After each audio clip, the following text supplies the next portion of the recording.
ipatutupad na ng pamahalaan ng paglilikas ng mga pamilyang nakatira sa gilid ng mga estero at waterways. Ito'y upang matiyak ang kanilang kaligtasan kaugnay ng malalapit na pagsapit ng tag-ulan.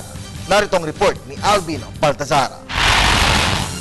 Tiniyak mismo ni DILG Secretary Marroa sa buong higpit nilang pagpapaalis sa mga residenteng nakatira sa gilid ng mga water area sa mga susunod na araw partikular bago sumapit ang panahon ng tag-ulan.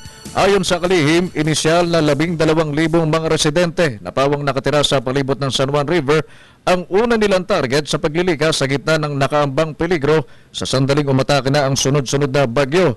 Pagtiyak naman ni Rojas, may inilaang lugar na paglilipatan sa mga ng paglilikas dito sa Metro Manila na sa kabuuan ay aabot sa 120,000 mga pamilya.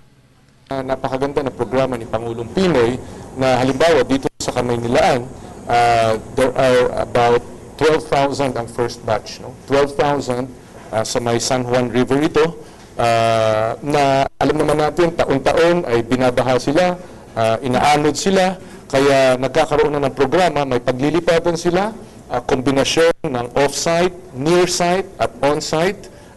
At sa ganung paraan, itong 12,000 families na ito ay mailigtas natin sa mga baha itong taon na ito. Pagbibigay din ni Rojas, malaki ang responsibilidad ng mga local chief executive sa kanilang mga constituents na nasa mga ora de peligrong lugar at permanente nang mapalikas sa mga ito sa mga delikado nilang lokasyon.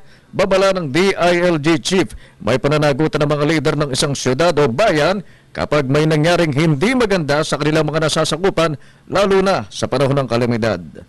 Kung may nangyari dyan sa mga high-risk areas na yan at may nasaktan o may namatay at hindi mo ginawa ang trabaho na ilikas sila, parang kabahagi ka na rin sa Tukoy na kapwa ng DOST at DENR mga tinatawag na high-risk areas dito sa Metro Manila kaya't may panahon pa ayon sa kalihim ang mga LGUs para makapaganda sa nakaambang panahon na ng tag-ulan at maiwasan ang anumang uri ng kapahamakan.